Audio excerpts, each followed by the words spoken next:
revolve around these ideas to show to us that our nature is joy.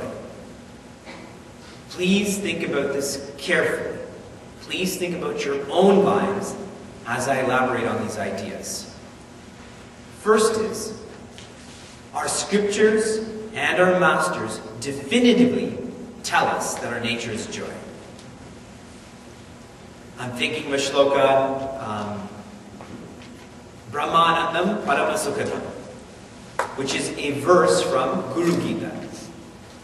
So the scriptures are verifying that, yes, our nature is of joy, ananda. So that first part has been agreed to. Now let's focus on the logic and the experience. We tend to believe that objects, or beings, or situations are the source of joy. But if objects, beings, and situations are the source of joy, then the more objects, beings, and situations I have, the more joyous I should be. The example I like to use is of ice cream. Someone brings a bowl of banana vegan ice cream. I know it doesn't sound too appetizing, but I'm sure it's deliciousness. So great, that brought me 1 unit of happiness. So someone brings me another bowl, 2 units of happiness. If I carry on with that logic, then essentially 50 bowls of ice cream should bring me 50 units of happiness. But that's not the case at all. I'd have to go to the local hospital, they'd have to pump out my stomach, right? Yes, but think about your lives. This is how we operate. Continuing with that thought. If a particular object, or being, or situation contained or was a source of happiness, then that should uniformly bring everyone happiness, and to the same degree. Again, using examples is, how many people, by show of hands, like the taste of okra, bhindi? How many people don't like the taste of okra or bhindi?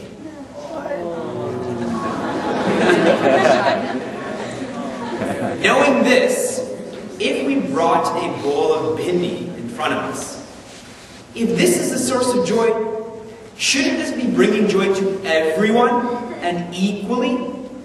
But there's a certain group of people here that don't derive that joy. They would prefer or like to eat something else. So how is bhindi a source of joy? Think about what we pursue, what we want. Just replace okra with whatever. It applies uniformly across the board. Continue.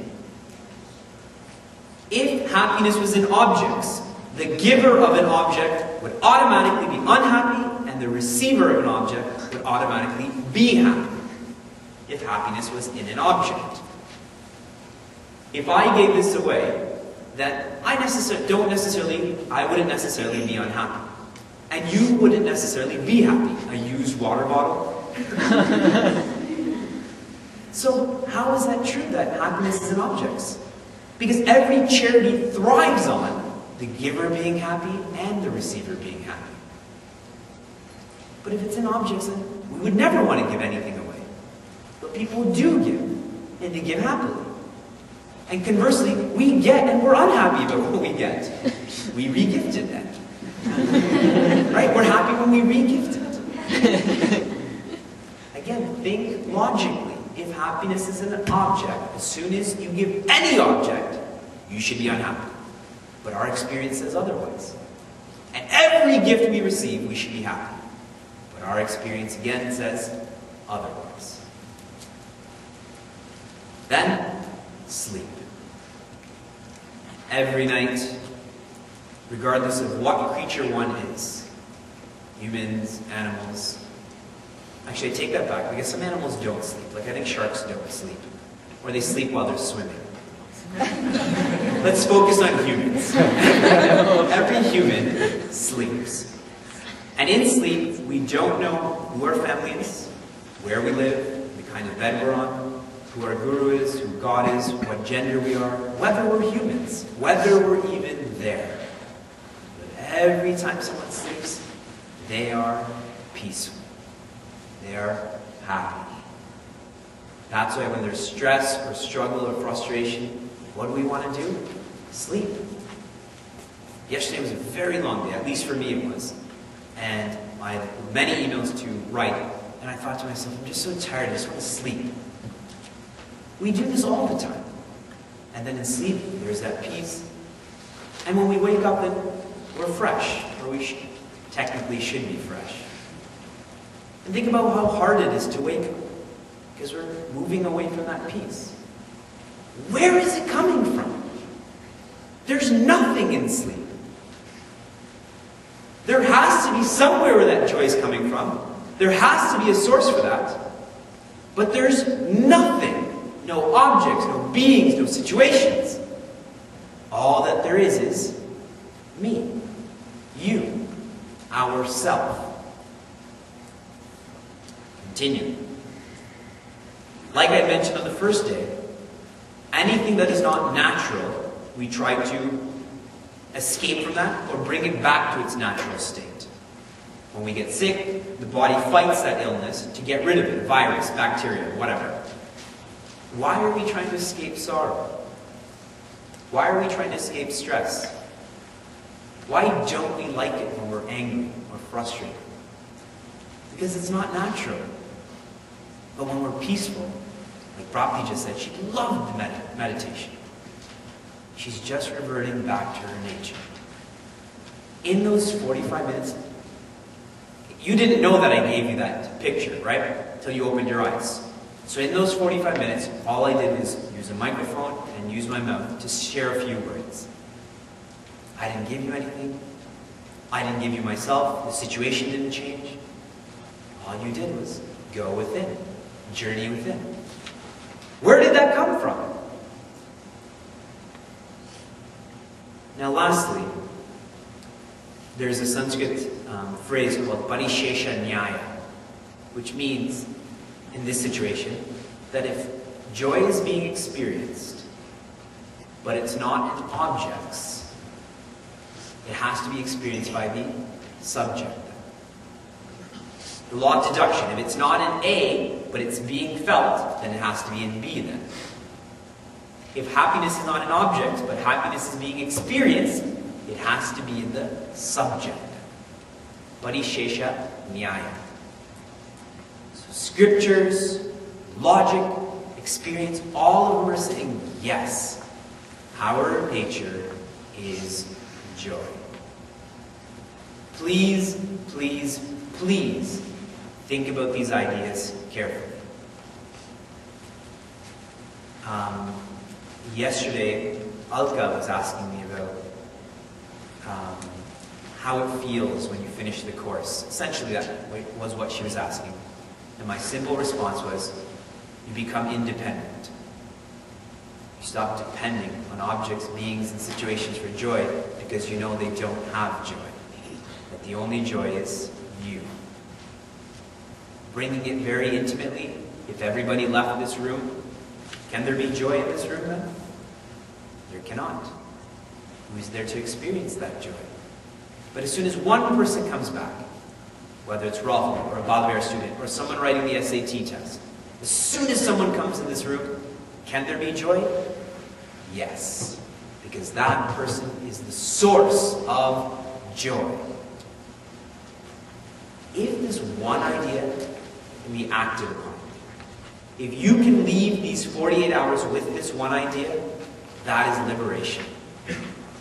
That is liberation in the relative sense. Because then you're free. And the beauty of it all is nobody can take it away from you. An object, someone can fight you and get it. A being, someone can die. Someone can leave. Situations are always changing. But who can take that away? You only have to allow someone to take it away. And no one can come in and take that. We are in control of that. Again, joy is a choice.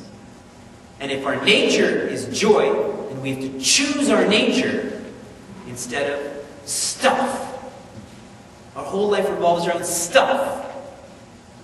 Let's choose the self. Choose ourself. Our nature cannot be created, nor is it created. No combination, no permutation of any finite entity can equal that which is infinite. In the same way, our nature cannot be destroyed, nor will it be destroyed. If it's not created, if it's not being destroyed, then what is it? Where is it? It just is. Ever present, ever natural, ever peaceful. That's why I described the silence that you were to experience during meditation. Want to try it? On 3, I want everybody to yell as loud as they can. Everyone's, oh my gosh, oh my gosh. 1, 2, 3.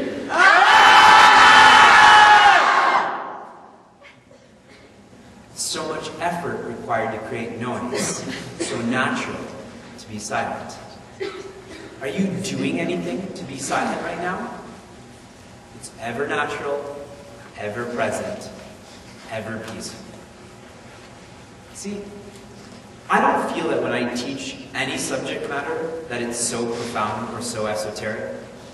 I feel like the role that I have is just to remind people of what they already know. Just to make people look at a mirror and see themselves. And I'm happy to do that. Because in the process then I see myself. I learn about myself. Anyone can appreciate this. Even if a Balamera student came in, their only limitation is they wouldn't have experienced what you and I have experienced. But the logic, the experience, it's not that complicated. It's not complicated, period. Nina herself said, simple, simple, simple. How many times did she write that? And she wrote that letter only 2 months into the course. And already those revelations were coming from within. If this nature is ever present, how is it possible that we're not experiencing that right now? Because we're not experiencing it. We're sad sometimes, frustrated sometimes, we're dejected, low self-esteem, confused, regret, fear. If my nature is so peaceful, then these obviously can't be there, but I'm experiencing them. So how can I say that this is my nature? The only way that that is possible is ignorance of our nature. That is the only way what you and I are experiencing right now is because of ignorance. Spiritual ignorance. It's not ignorance of mathematics or medicine or how to speak or how to dress. It is ignorance of our nature. This ignorance operates in 2 ways. It's 2-pronged.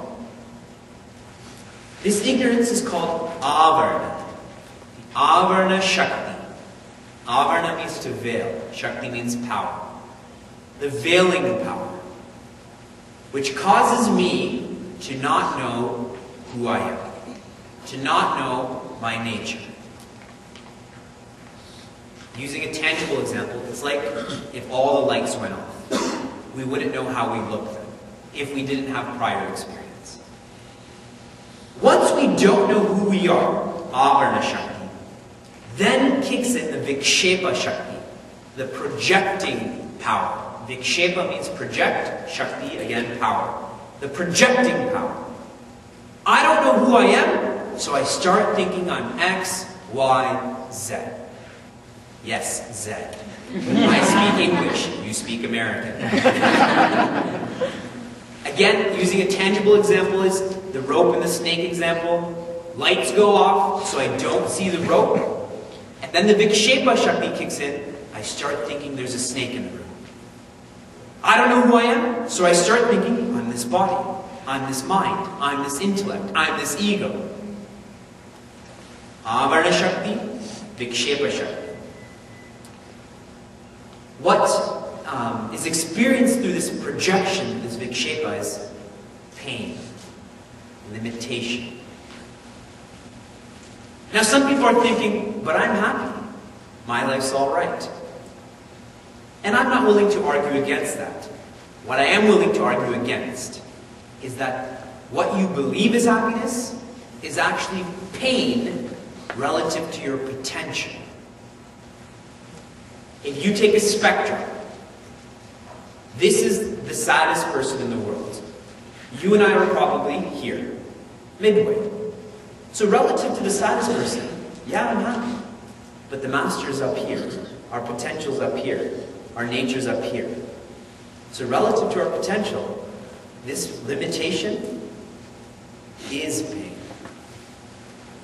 And Guruji shares a nice story about this. There's a camel that walks around the desert and it eats this bush. And now all animals and plants, they create defense mechanisms. And so what this plant has done, it has, all of its leaves are covered with thorns. And this camel, whenever it sees this bush, it chews on this plant, on these thorns. And the camel driver always tries to prevent the camel from doing it, but it's hard. So the camel chews on this bush, and what happens is those thorns start piercing its gums and its tongue. And so naturally blood comes out. And what that camel thinks is that blood that it's tasting is the rust or the juice or the extract from that plant, when all it's doing is injuring itself. Whose story is this? Adi Shankaracharya says it differently. He says, it's like we live in a jungle. Right? All jungles, tigers, obviously I'm going to bring all of this out now. We live in a jungle, and a tiger is chasing us. And we're exhausted from running, so we see a well, and we jump into the well. And as we're falling down the well, we grab onto a branch. And near the branch, there's this cobra. And near that branch on the other side, there's a honeycomb. And there's bees all around there. And we're trying to stick our tongue out to get some of that honey. Like there's pain and danger all around. And here you and I are trying to, get a little bit of honey. This is our story. Again, not a message to try to make us sad, but to wake us up to our potential. And you'll ridicule me for continuing to use the movie Inception, but it's like a kick. Right? So when someone gets a kick, it's not to hurt them, but it's to wake them up. When you slap someone in the face, because they're late for something, or something bad's going to happen to them, that slap is out of love then. It's a solution. Because if that slap doesn't come, suffering continues. If that kick doesn't come, then someone passes away or goes into limbo. This message is for our welfare. And nothing but welfare. And I want to draw your attention again to our Guru Parampara. Everybody is a volunteer. Dedicating 50 years, 35 years, however many years, for no expectation of reward. Like we think we're so commendable for volunteering 3 hours, 5 hours, here or there. Imagine volunteering 120 hours. Because in sleep you can't. But every waking moment dedicated outside to make someone else happy. Just thinking about that should move us to be open to that message then. Why are they dedicating their lives to that? Nobody dedicates their lives to that like that. No doctor, no teacher, no businessman, nobody. In this parampara, that happens. Every moment is dedicated to that. When you ask Swamiji how his schedule is, it's either emails or preparing for class or traveling to class, administering the center, dealing with someone's problem, preparing a lesson plan, cleaning something. It's not, oh, I just took a nap, I had nothing to do. I went on vacation here. I bought this for myself the other day. If someone doesn't give it to him, he doesn't get it then.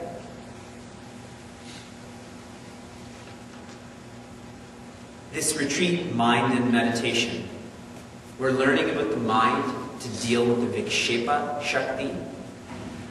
We're learning about meditation to deal with the Avarana Shakti. When I know the nature of the mind, that projecting becomes less potent. When I understand meditation, I realize who I am. I turn the lights on. I see myself. This is the aim of religion. There's so much stigma around religion now. The stigma should be on the interpretation, the misinterpretation of religion, not the essence of religion. Religion is trying to deal with this vikshepa, with this avarana. And for you and I, on an intimate level, Sanatana Dharma has everything that we need to be enlightened. One of our CHYKs in Toronto is studying, he's doing his PhD in Advaita Vedanta. Awesome. And we were having a discussion one day, and different schools of thoughts were brought up, different such ideas were brought up. And he's a really gentle person. And he put his hand up and said, I'm a traditionalist. Everything that I need is in Sanatana Dharma. And I believe the same, but I wasn't able to verbalize it like he did. And I was very happy for him to say that. And as someone who went to a Catholic school for 10 years, someone who was born and raised and went to school in North America, in Europe, Sanatana Dharma has all that one needs. We should be proud of being within Sanatana Dharma. But the only way to be proud is to know what it is. Like in public speaking, if you're not prepared, there's fear. But if you're prepared, you have knowledge, there's no fear then. Get knowledge, get pride. Same applies for devotion. Get knowledge, get devotion. Today, when the speakers were talking about our Guru Parampara, especially for those who don't know, say Swami Chinmayananda or Swami Tejamayana, when you heard those words, didn't a sense of devotion get instilled? Just through knowledge. They were sharing experiences. And that's why, when we were at the Overseas Acharyas Conference, all of the Acharyas outside of India were gathered. There was 55 of us, I believe. And I'll veer off a little bit. What you learn in the Vedanta course is different than what you learn in the Jnana Yajna. When Guruji goes to San Diego or Chicago or DC or wherever, there's a wide group of people there. And so he has to share a message that everyone will understand. In the Vedanta course, everyone's should be in the same frame of mind. I was talking to some CHYKs yesterday, and we were talking about if you go to the Vedanta course for a month, I'm talking about the one in India, that you're still a tourist then. You're still vacationing. My cousin wanted to come visit me, and you can't sit in the class unless you get permission. And so I asked Guruji if my cousin can come sit, and he said no. We've been studying for so long, and the train of thought is so subtle now. When he comes, he won't understand anything. It's better he wander around. Or it will cause him more harm. Because the ideas exchanged are too much for him to understand. Why I'm saying this is that during the Overseas Acharyas Conference, when Guruji was teaching Advaita Vedanta to all people who have studied in the Vedanta course, who have been teaching for 10, 20, 30 years, that message was profound. He was teaching, and you have people like Swami Shantananda and Swami Ishwarananda, such great masters, and everyone's in silence, just waiting for Guruji to say the next word. And at the last discourse, he's speaking and looking at his notes, and everyone's literally like this. And then he looks up and goes, Mazare? Are you having fun? And everyone's like, yeah! It was excellent. And Guruji shared that the Visheshana of Chinmaya mission is knowledge. Visheshana means specialty. The uniqueness of Chinmaya mission is the utmost focus on knowledge. Because knowledge brings pride, knowledge brings confidence, knowledge brings devotion, knowledge brings karma, knowledge brings seva. Get knowledge. And this is why, on the first discourse when we were over there, I started off asking, are you happy? This past summer, when we were learning from Ramana Maharishi, the main question was, who am I? These questions, am I happy? Who am I? These questions draw our attention to ignorance. Am I happy? Wait a minute, maybe I'm not so happy. Why am I not happy? Which takes us to that ignorance part then. Why am I ignorant? How do I get over this ignorance? When I study the nature of the mind, when I ask that question, what is the mind? Vikshepa Shakti, being addressed. Once that's addressed, naturally, one moves to the Avarana Shakti, the veiling power. And the second layer, third layer of the dream, second layer of the dream, when they're in the hotel, and Cobb is talking to the billionaire's son, and he says, pay attention to the shifting gravity, to the strange weather patterns. Then he becomes aware that he's in a dream, and he does something about it. That's what's happening right now too. Pay attention to, are you happy? Pay attention to, who are you? And it draws our attention to the lack of fulfillment, the lack of knowing who we are, and then something gets done with it. It's all perfect. It's all seamless. It's all natural. You just have to look for it. Spirituality is about perspective. We're looking from here, and we should be looking from here. That's why Gurudev says, U-turn. Slowly turn yourself around and see it from the perspective you should be seeing it from. The glory of being ignorant is that ignorance is an abstract term. Ignorance is always dependent on something else. I can't just be ignorant, period. I have to be ignorant about a picture, or a language, or a person. So if I suffer from ignorance, spiritual ignorance, that means there's a spirit there again. That's where it's smiling about. If I recognize or see clouds, that's a blessing, because that means there's a sun behind those clouds. So just being aware of ignorance is great steps forward on this path. One of our chicks in Toronto had shared that to recognize change, you have to be outside of change. If you and I recognize change, that means an aspect of who you and I are, whatever we want to call it, is not changing. Remember I said our nature is not created or destroyed, just is. Another logical deduction, another situation of experiential knowledge showing that you and I are not changing. The body is. Remember the board game yesterday? Death. And in small letters it said of the body. Nicely shared. Very accurate. Death of the body, not death of the self. The self is not born. The self doesn't die. This is why we began on Monday, and Gurudev calls part 1 of this book, the need for meditation.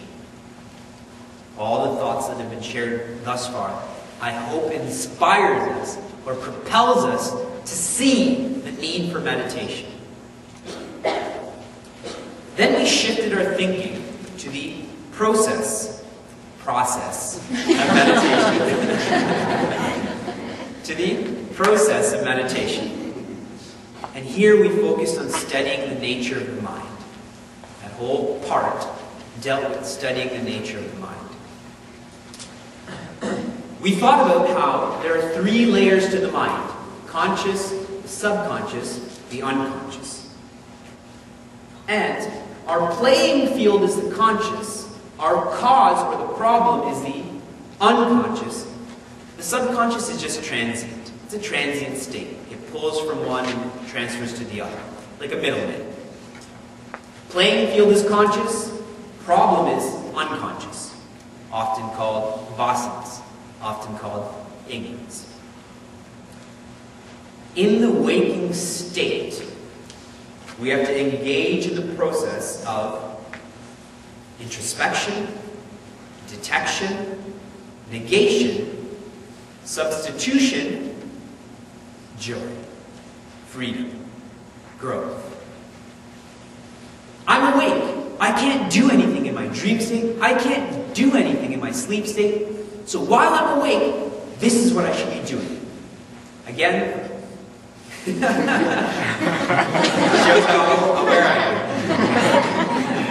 I should introspect, I should detect, I should negate, I should substitute, and I should smile.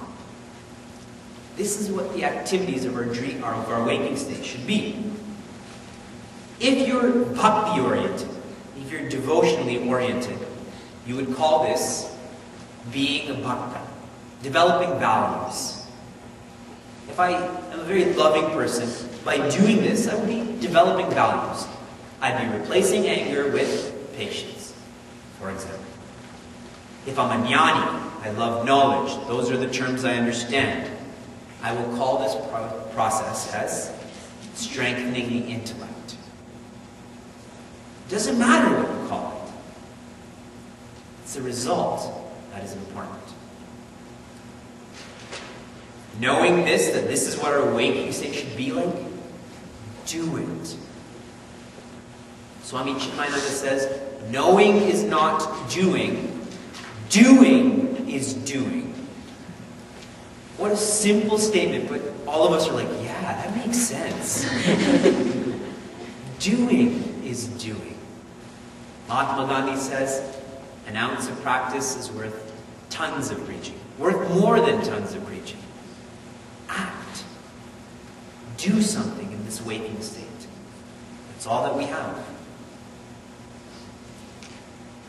Since we had talked about substitution, in DC, we had just finished a youth camp on heroes, which means being honest, exploring, reflecting, orchestrating, enduring, and serving. That's how to be a hero. That's how to create heroes. And when we got to the part of exploring and reflecting, we were talking about how to overcome our weaknesses. And the umbrella policy on how to overcome all weaknesses is developing love. If you develop love, if we love on each other, anger will fade, intolerance will fade, even procrastination. We had a grade 9 student there, and he was like, how does love deal with procrastination? And I said, if you love whatever you're studying, why would you procrastinate? You'd want to do that more and more. Love is that umbrella policy that can deal with any weakness. That's why in DC, that's the theme of our retreat. All you need is love. I want to read to you, and you can make a note of the page only. It's on page 158, and I'll read you what a rishi had said about the various states, the waking and the dream, and what to do in those states. He says, as a wise man intensively lives a life of study and good companionship with other wise men in his waking hours, so too will his dream world be full of discussions with wise men.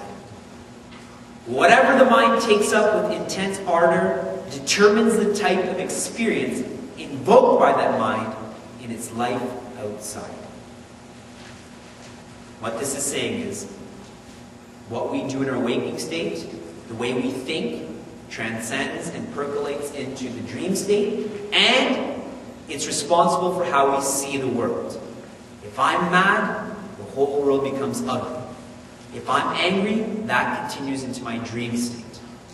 They're connected. It's the same mind. It's just going from full awakeness to half awakeness. I've told many of you about my experience with reading satanic verses, and how I would read it and that my dreams would be so erratic, so wild. So I stopped reading it at night, started reading it during the day.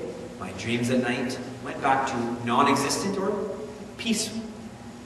Because the last thought before going to sleep was satanic verses. That went to my dream state. When it's not there, there is peace. I'm sure we've all experienced this.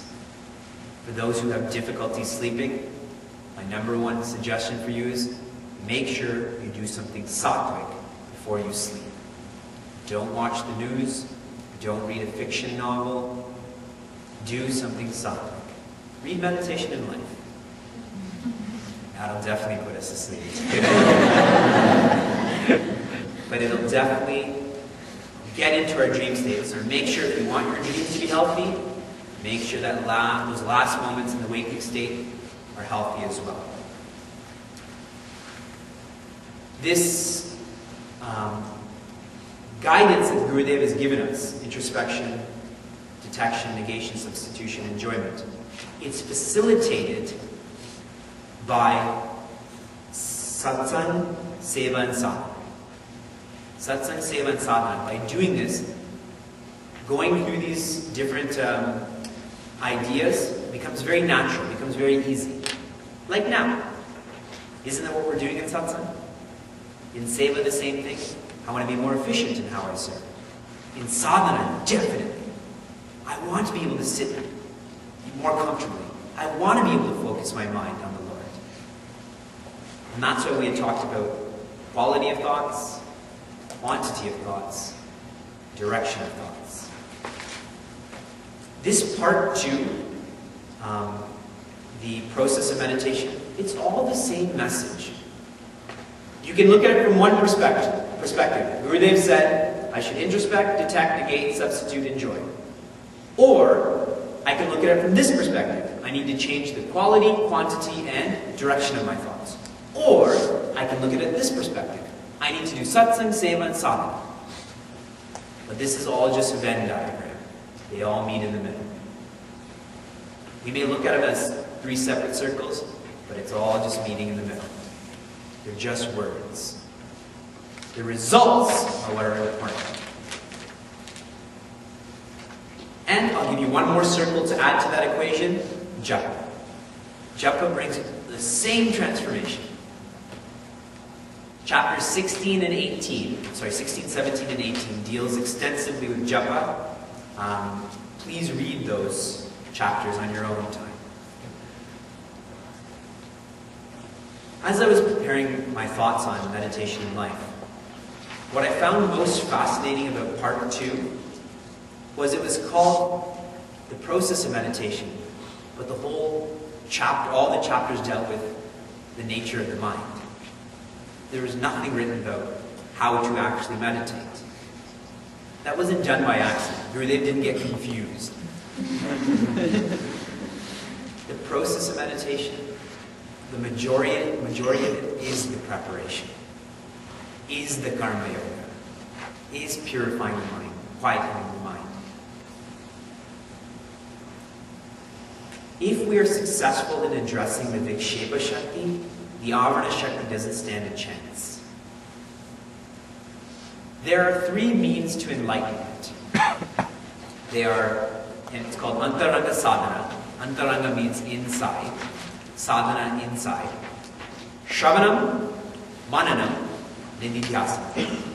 Shravana means listening, not hearing. We can hear the fan right now. You shouldn't be listening to the fan. You can hear it because you don't have a choice. But you should be listening to what I'm saying. The mind should be where the ears are. Manana, reflection. Nididhyasana, meditation. If we do our Shravana thoroughly, the natural reaction is to get into Manana. When I hear an idea thoroughly, I will naturally reflect on it.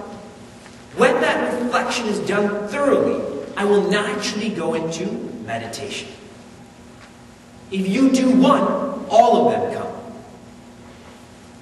This is the glory of Vedanta. It gives many options. Do one, all come. You like karma? Do karma, bhakti and jnana will come. You like titiksha? Do titiksha, all the shat-sampati will come. You like the shat-sampati? All of the other qualifications come. Pick one. Just by hearing thoroughly. Mananam, nididhyasanam is natural. In the same way, do japa, do introspection, do satsang, develop the values, and all of this will come naturally.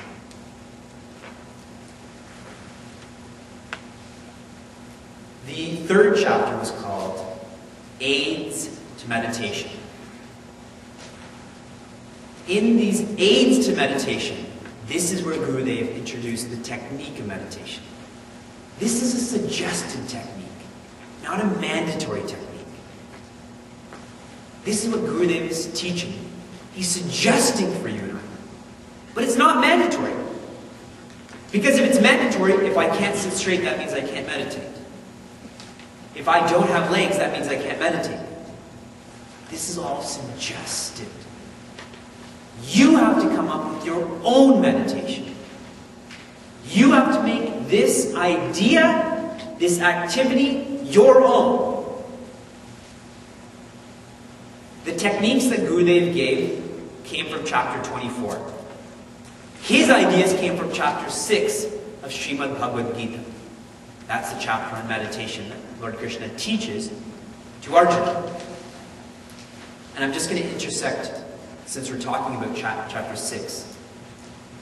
Midway through chapter 6, Prince Arjuna turns to Lord Krishna and says, "You're teaching me all of this.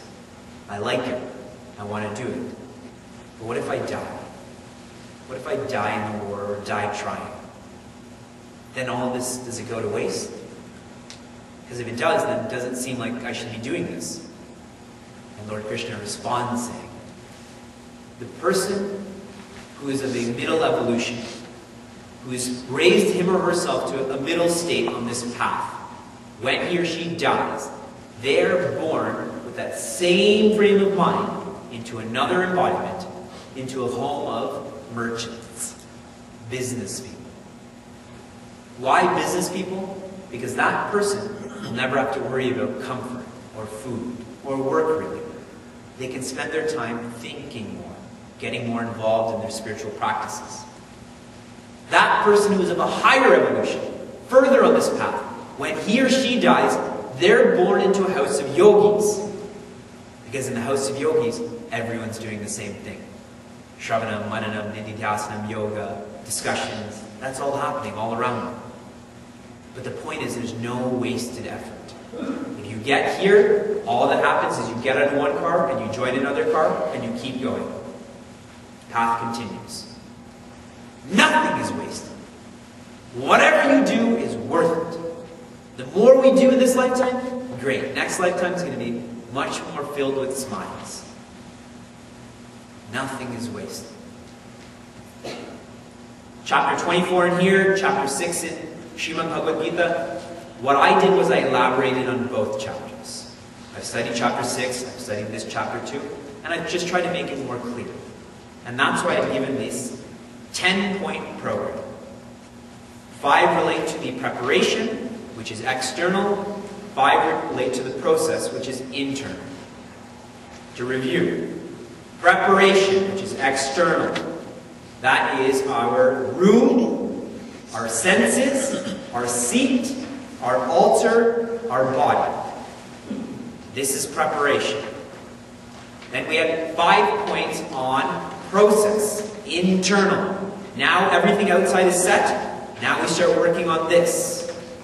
That was invocation, massage, breathing, chanting, being. Again, invocation, massage, breathing, chanting, being. This is a collection of what this chapter says and chapter 6 says as well. And like I said, this is not a theoretical explanation. This has to be experiential. Do this.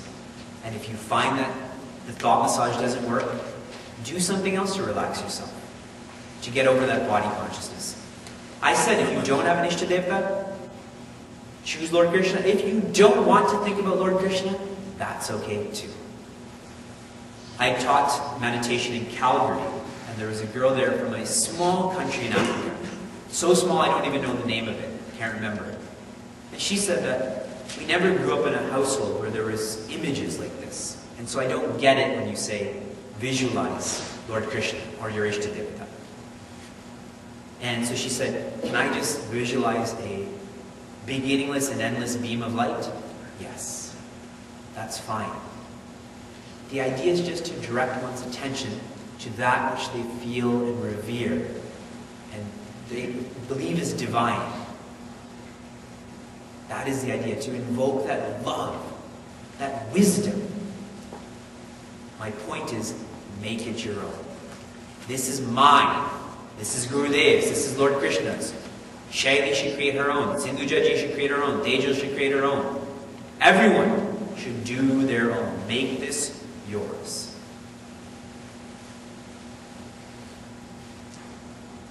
I didn't get to complete yesterday's part, so I'm going to do that right now. And we're going to continue with how to be successful on this path, aids to meditation. And the closing thought I shared yesterday was, this path is filled with struggle. To change requires effort, requires going beyond one's comfort zone. This path is called the razor's edge. It's called the razor's edge for two reasons. Number one is, once you're on this path, there's no turning back. There's not enough room to turn around and go back. And based on my own experience, you'll never want to go back. Once you taste this joy, the joy of seva, the joy of silence, everything becomes futile. Futile in the sense that it's never as valuable as what you have. That's what I was trying to convey with the relationship with the Guru and the precious moments one gets with the Guru. I'll tell you a recent example of that. I was doing a satsang in Mississauga, and I was driving back with Sheila and her mother and myself. And Sheila's mother was asking me about Guruji's itinerary. And I said, yeah, Guruji's not in North America for a long time this year. He's only here for 6 weeks. Because this year he's going to Norway and Switzerland. How cool is that? I got invited to Norway and Switzerland. And I said, you know, I'm going to Chicago, and I'm going to see him for a week, but I wish so much that I can, you know, get to spend some more time with him. But as Acharyas, we don't go places where we're not invited. That's the rule of thumb as such. And the next day when I was in Niagara Falls, I was checking my email, and there was an invitation from Orlando to be part of that family camp where Guruji will be at. And I was so delighted. You know, in less than 12 hours, I had expressed this intention to spend more time with him. And that email came, and I automatically started emailing, you know, different people. I got invited, right? Not to, I don't care about being invited or the camp, but that's more time, you know. I get to just be in Guruji's presence. Why I'm sharing this is the razor's edge. Once you're on it, you don't want to turn around. And if you try to turn around, you will fall. That's why it's called the razor's edge. There will be lots of struggle in this. Enjoy the struggle. Enjoy the growing pain. As a child, if they don't go through the pain of that teething process, they can't eat solid foods then. They can't enjoy that. It's a growing pain. And I like what Guruji often says is that we don't need any entertainment in life. We just have to watch our own minds. Where it came from, where it's going, what it's doing, why it's thinking about this. We don't need movies or sports. Just sit and watch your mind. See how insane it is, or how erratic it is, or how wild it is, or how random it is. I often have a lot of random things, like that lasso thought. Like it's still on my mind about that lasso. Why?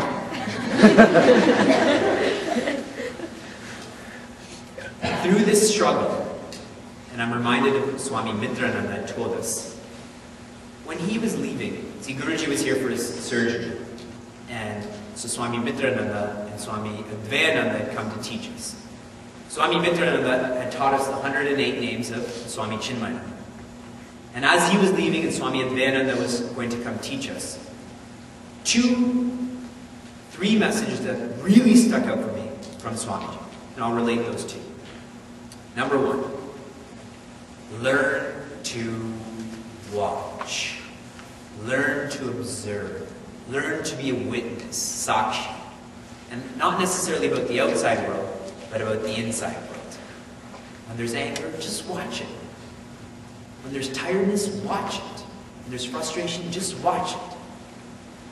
Simple practice can carry us far on this path. Number two, he said, when you leave Sandipani, you should be in that capacity that when the intellect says yes, the mind says yes too. When the intellect says go here, the mind should say I'm coming. And the third message of Swamiji's that really stuck out with me was, anything that Guruji says, accept it. And he explained why. Again, he studied in 1972. He finished in 75. He taught us, let's say, 2005. For 30 years, he's already done the Shravanam with masters like Gurudev. He's already done the Mananam. He's been teaching endlessly. You don't have to do the Mananam anymore. You just listen and follow what he says. He's giving you diamonds. You don't have to clean up the carpet. It's already cleaned up for you. Just know the value of the diamond. That was very moving to hear someone say that. And Swamiji didn't even study under Guruji. Swamiji studied under Swami Purushothamananda, along with Swami Chidatta. Some more aids to succeeding in meditation is read the scriptures daily. Sadhana Panchakam, the first advice is Vedo Nityamadhiyatam, which means study the Vedas every day. And some of us are like, Vedas? What are the Vedas? Is that a rapper? Is that a rapper? The Vedas for you and me are any scripture. This is the Vedas for you and me. Hindu culture is the scripture for you and me. Bala Bhagavatam is the scripture for you and me. Any scripture that will take our mind from here and unite it with a higher mind. That is a scripture. And the simpler the scripture, the better the scripture. Because good health is not how much food goes into the mouth, but how much food is absorbed into the bloodstream. I can put Upanishads in here, but if nothing gets into my stomach, that's a big waste. I'll talk to you about it. Yeah, I studied all these Upanishads, but people will see right through that. I enjoy when I hear people say that they've studied all of these Upanishads, and because I know them, and they talk about all this, and then I don't even bother asking, so what did this Upanishad say, or, what happened in this Upanishad? Because they're going on and on and on. And it's enjoyable to see that. Assimilate, assimilate, assimilate. Take a simple text and live it. The simpler, the better. Because then it's solid, that idea. The vague ideas won't help us. They'll fall apart. We love studying lots of texts and putting it that, yeah, I studied this, this, this, this, this. But how much of it are we living? There's that classic story of the one lady who approached Gurudev and said, I've read Gita 1,000 times. Gurudev's response is, how many times have you lived Gita? How many times has Gita gone through you? Same goes, heard the sadhana chatushtaya, how many times? But are we working on any of those qualities? What is the point if we're not practicing this? If, while you're trying to meditate, your mind is going nowhere, like it's just stagnant, it's redundant, think of a situation in your life that was challenging. that brought sadness or hardship or difficulty. It's almost like you're putting a flame underneath your mind to get up and move kind of idea. Now, keep in mind, if you're thinking about this situation, it shouldn't be regret-oriented. Think about it constructively. I made this mistake. I suffered in this way. How to not suffer from that. How to grow and learn from that. This is the purpose of our past. A lot of us get lost in our past. I made this mistake. I didn't do this. I should have done this. This person said this about me. And we get lost in it. The purpose of our past is to learn from it. Go into the past if you need to. But if it's not done constructively, don't go into the past. If it's constructive, fine. Again, this is an aid to meditation that if the mind is just stagnant, think about that challenge. Gurudev is very nicely shown, if you make a note in your books, page 177. On page 177, he's created a chart. It's a spiritual diary with such titles as Hours of Sleep, Time of Awakening, Books Being Read, Duration of Satsang, Mantras Written, Days of Fasting, Instances of Lying, Instances of Anger, Hours in Useless Company. So the idea of the diary is that study how your past is gone. Like, I'll reflect on yesterday, let's say. Hours in useless company, most of the day. Satsang, japa, whatever. And as you study this diary, every day should get better, more fulfilling. Less holes in that diary.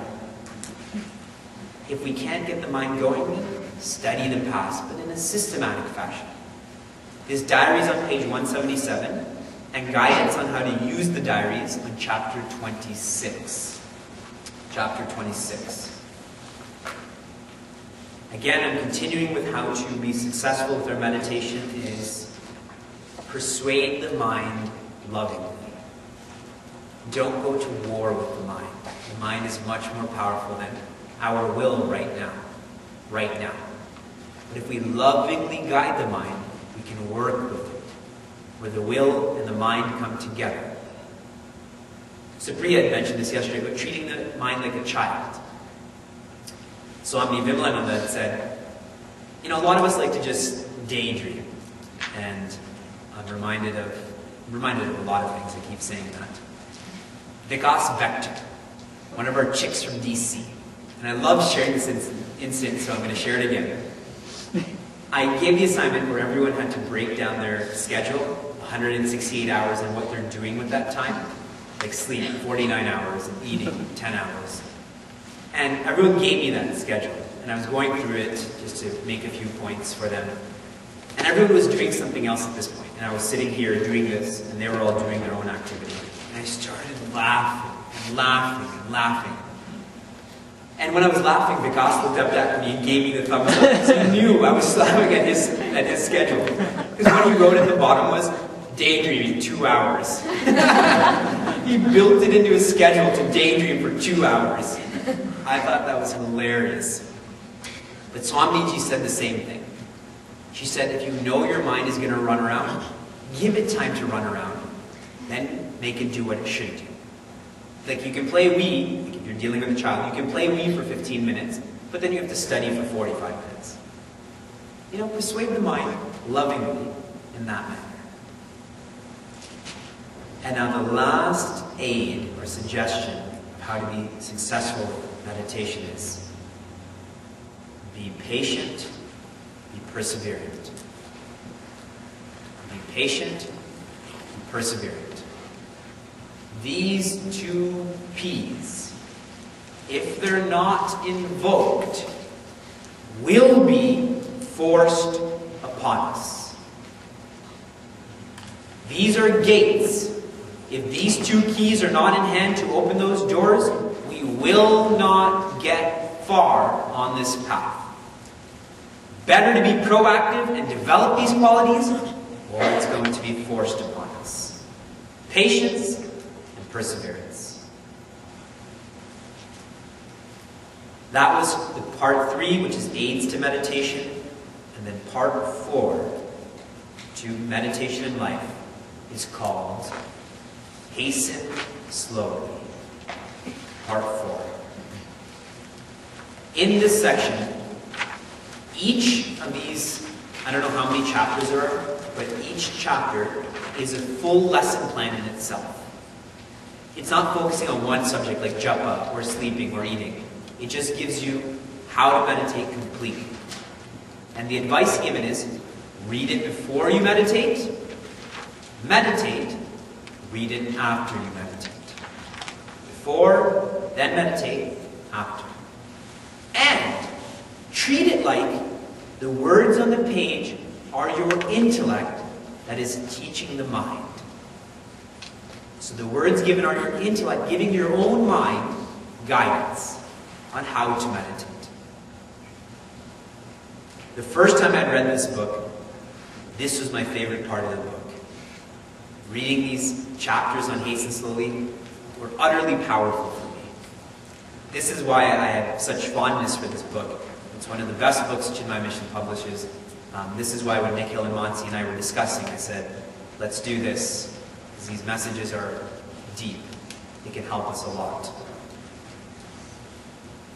I can speak for a whole week on just Hasten Slowly, but I'm not going to do that. I'm going to just highlight the salient points from this part. And why I'm only going to do that is, Vedanta and spirituality is not about getting answers from someone else. It's about getting answers from yourself. Those cups that you're drinking from, what is the quote on that cup? It's better to learn how to think. Knowing how to think is more important than knowing what to think. If you come and ask me questions and I give you answers, that's still on the surface of your mind. But if you give yourself the answer, that's much more deep into your mind. What movie am I referring to? Inception. You plant that idea so deeply, you start to believe it. When someone else gives you an answer, it's easy to reject it. But if you come up with the solution and answer yourself, you can't reject it. It's your answer. Learn how to think. For all of the discussion groups that are going on, a common problem is we don't have an authority to teach us. Everyone's on the same level. That's not the point of these discussions. The adults and the high school students, same message. The point of the discussions is training on how to think. The Vedanta course is not about learning all of these scriptures. We studied over 60 texts. What did we learn from it? How to think. So you can pick up any text and teach it. We weren't taught meditation in life. This is what we're taught how to think. Again and again and again, Guruji emphasizes when we were doing public speaking. It's not important what to think, but how to think. Prince Arjuna was not told what to do, he was taught how to be better. That's why 6,000 years later, we're still studying Srimad Bhagavad Gita. It's eternal. But if Lord Krishna told him what to do, then that becomes irrelevant in ages forward. There's no chariots anymore. There's no arrows. Pick up your arrow and shoot. So if you're reading that, what? It's taught, do your duty. Be better. Get over fear. You study this, and you get the answers. I'm just highlighting salient points so that we focus on those. And that's how spirituality should be. Didn't Socrates say that? Just sit on the car and think. All the answers you want are within you. Everyone wants you to believe what they want you to believe. You should believe what's coming from within. No knowledge is being created. Knowledge is being discovered. No mirror is being created. No reflection is being created. We're just cleaning the mirror to see ourselves. The highlights.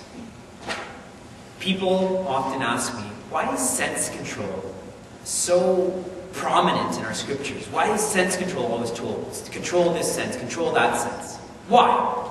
Just want to enjoy it.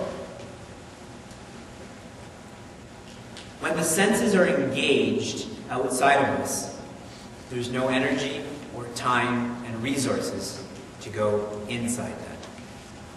If I'm depending on joy outside, how can I depend on joy inside?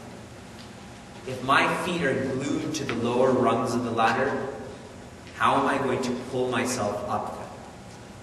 It is very logical why sense control is encouraged. Save that energy, those time, that resources, and put it inside. Because that's an infinitely more worthwhile investment. And the more we engage our sense organs, the more impressions that are created. Senses, meaning actions, create thoughts, which create desires, which create vasanas, which create desires, which create thoughts, which create actions. But if I control my actions, where they're not leaving impressions, my mind is quieter. If my mind's quieter, I don't need as many desires. I'm peaceful. And those vasanas get burnt up then. This is logical about why we should have sense control. Another suggestion in this hasten slowly part. Keep the goal in mind, and all of the equipments will follow suit. Keep the goal in mind to be happy, to be free, to be enlightened. And the body, mind, intellect will follow suit, and the ego will disappear. Remember driving lessons? What I specifically remember with my driving teacher was, he said, make sure your eyes are where you want to be. So if you want to turn left, make sure your eyes are there, because the hands will just follow suit then. And isn't that the case when our eyes are not on the road, that our hands shake too? But it shouldn't be like that. But it is. Keep one's eyes on the goal. Keep the mind on the goal. And try to love the goal too. Try to love freedom. Try to love happiness. Then the efforts become easy then. You remember when we studied the Diksha? If the intellect is convinced, the body will do anything. If the heart is full, the stomach is full too. Make yourself peaceful. You need less sleep. You need less praise. You need less stuff. Less of everything. Because you have more inside. Then, another salient point is, have plans for our spiritual goals. Have plans. What I mean by that is, in the worldly life, we have deadlines. Deadlines for assignments, exams. We have plans for mortgage payments, when we're going to get married, when we're going to have kids, when we're going to move, wherever we're going to move. We have plans for all of this. Have the same plans for our spiritual journey, for our spiritual affairs. For example, make a plan to do 1 japa mala a day. Make a plan to read Meditation in Life for 15 minutes, and then reflect on it for 15 minutes. Make a plan to exercise for 45 minutes a day. Gurudev says, plan out your work, and then work out your plan. We say that we don't have time for spirituality, which we do.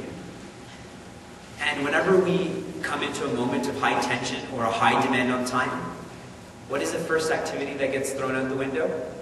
Spirituality. What should we need the most in that time to keep us sane and balanced and happy and healthy? Spirituality. So illogical that the medicine that will help us the most, we discard in that time of tension or suffering. Make time for it now when it's easy, so that when it's hard, we will still be inclined to practice that spirituality. Develop that habit, if you will. And a personal suggestion on how to plan out spirituality is the 10-10-10 rule. I'd written about this in an Acharya the first week of January. What you and I have available today, right now, is resources, time, and energy. Dedicate 10% of your time towards, I take that back, let me start with resources. Dedicate 10% of your resources to charity. Dedicate 10% of your time to volunteering. Dedicate 10% of your energy to introspection, study, sadhana. 10-10-10. That's all I have to give. So 10% of my income, charity. What the charity is, whatever you feel connected to. 10% of my time, volunteering. Whatever volunteering you feel connected to. 10% of my energy to self-study. Whether that's in English or Sanskrit, whether it's about meditation or Raja Yoga, whatever. 10-10-10. And when you multiply those together, our joy level will increase 1,000%. I assure you, if you practice this, your joy level will increase 1,000% because you start tapping into that infinite nature. And any aspect of infinity is infinity. If you just scratch the surface, that's like kryptonite. It's so powerful. It's unprecedented. Like those cubes that the Transformers drink. That stuff. But joy, and you have it. On that note, there's a third Transformers that's coming out. Your movie update during your Vedanta lecture. And this is the part, and I'm going to finish shortly. I know we have to eat and we have many other things to do, but I'm enjoying, and I'm leading this retreat, so I'm going to continue to enjoy.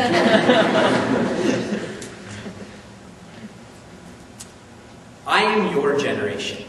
I'm not 30 years old yet, for those who don't know who I am, so I'm the same generation as you. I have less white hair than a lot of you do.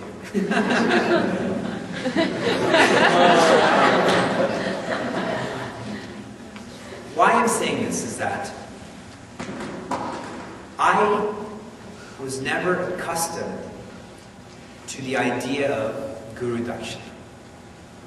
My parents got it, but I never got it. As I studied, and as you develop a relationship with the Guru, as you understand what a Guru does, then I understood what Guru Dakshina was. Today I've tried to highlight many times about someone dedicating their lives for you. Swami Chinmayananda, Swami Tejamananda, they dedicated their lives and continue to dedicate their lives. When I say you, I mean me. That's why I open saying I'm the same generation. For me, I'd be one of those hoodlums like Puja and Puna. Had that 1997 spiritual camp not come into my life. Even yesterday, as Pratik was leaving, he said this camp is monumental in his life, this retreat. The same happened to me in the summer of 1997. Someone volunteering their whole life for you. What can you do in return? Honestly, nothing. Nothing you can do can ever return what they've done or do. You can't create life, right? You can't give time back, effort back. Nothing. What you're learning is that you're infinite by nature. On those cards that are often written, every time Shivam writes me a card, he says, "Where else will I go where someone tells me I'm infinite?" Can you pay for infinity? Can anyone even collectively pay for infinity? You're not paying for knowledge. Let us not be so arrogant to think that we can pay for knowledge. Nor are you paying or trying to reimburse someone for their time. Let us not be that arrogant either, to think that, dedicating one's waking hours, you can put a dollar value on them. $50 or $100. Guru Dakshina is being grateful for what you received and wanting someone else to receive the same. You got a gift and you're so happy with it. You're so moved by it, transformed by it. You want someone else to have that same gift. That's what Guru Dakshina is. Now, unfortunately, and it breaks my heart, that we are in a society that's based on money. It makes me very sad that we're in a system that's dependent on money getting things done. With these lights, the heat, the food, this carpet, this microphone, all of that's money dependent. There's 101 people here. If I don't have a microphone, I can teach a few classes without this. But I'm speaking 6 to 8 hours a day. I can't do that without a microphone. It was freezing outside. We were waiting to come into the building. Imagine we had to be outside longer. That would be terrible. Here, people are saying, it's so hot in here. We have the fan on. It's the middle of January. All that one is doing when they offer Guru Dakshina is saying, not even saying, actions speak louder than words. I'm grateful for this gift. I really want someone else to get this gift. You know why I teach Vedanta? Because this is my Guru Dakshina. I went into that Vedanta course for myself. I never wanted to teach Vedanta. I never thought I could teach Vedanta. But in that last month, when everything was concluding, I had this revelation that inevitably I will have to teach Vedanta. I'll have to teach because some people will expect that of me. The people in my community, at least. More so, I hit the jackpot of happiness. I have so much happiness, it's natural for it to flow out. You win the Powerball, or you win the Mega Ball lottery, like $100 million. You can't spend that much money. It's impossible. What do? You start buying things for everyone around you, paying for things, donating. That's money. Money comes and goes. But happiness? Our generation, and I still stick by this because I get to meet all of you, I get to meet the next generation too, the board members, the guiding committees. Our generation has not yet understood the importance of Guru Dakshina. Our generation continues to take for granted these infinite blessings. Our generation is still willing to spend $100 on a meal, but not give X amount of dollars. And I'm not going to give a dollar amount. X amount of dollars to make sure that this institution continues to teach Balavihara kids. Teach them how to be honest. Teach them to not be scared of who they are. Yesterday, a group of us were talking about the necessary situation of having long-term thinking in the medical field, in the business field, definitely in the political field. Everyone's so short-term. What do I get in my pocket now? But these Balavihara students are not learning that. Sorry, they're learning about long-term thinking. That's what we're exposing ourselves to. Society can and will and must change, or we will destroy ourselves, like we're doing with the environment. That's just a small expression of the destruction that we're causing.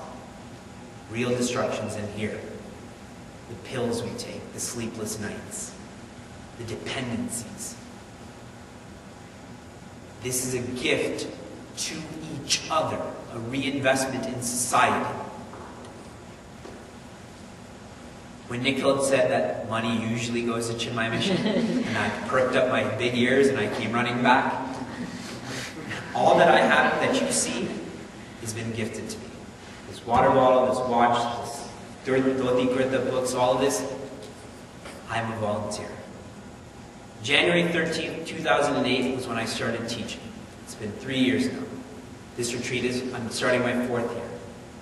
I teach 60 classes a month. I drive myself over 500 miles. Where does the money from that gas come?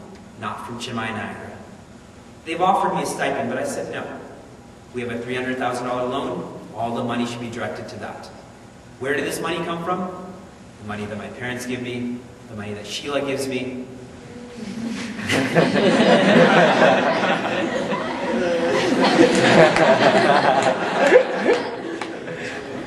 Why I'm trying to convey this is that all funds go to Chinmaya Mission.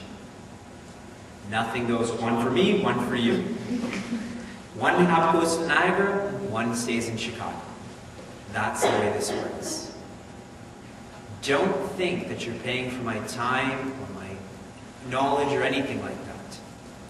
You're reinvesting in society. I don't need money.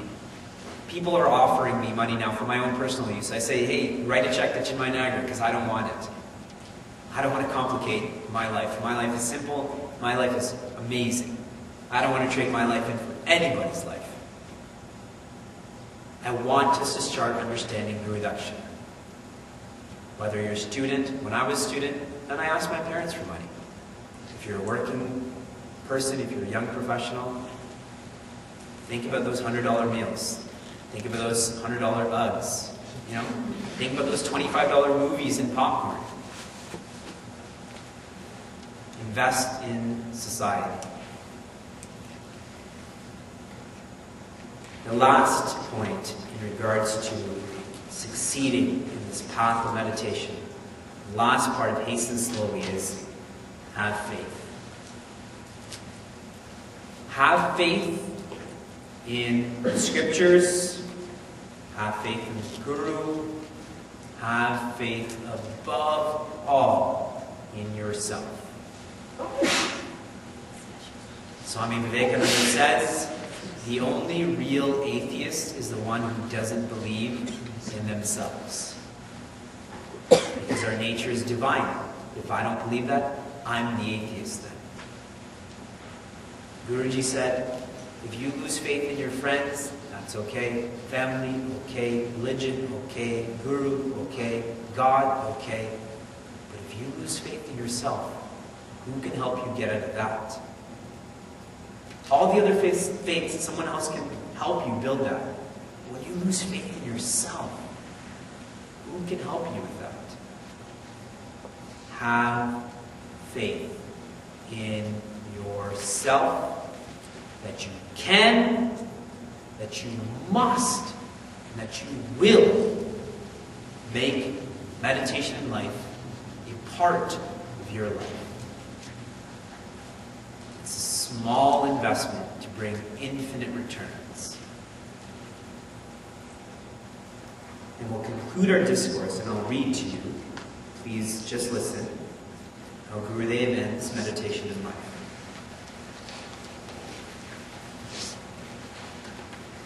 Having thus set the student on the path and having equipped the pilgrim with all knowledge, the teacher in the Upanishad says to the seeker, Godspeed, good luck en route.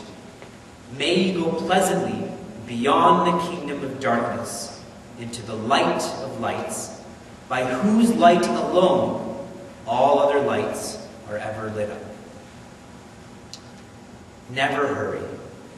Have faith in the Lord and your teacher, and hasten slowly.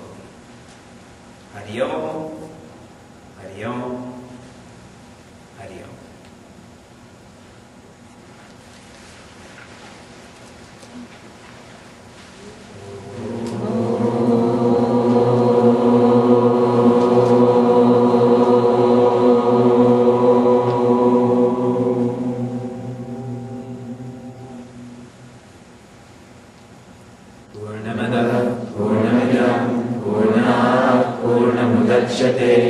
पूर्णस्य पूर्णमादाय पूर्णमेवावशिष्यते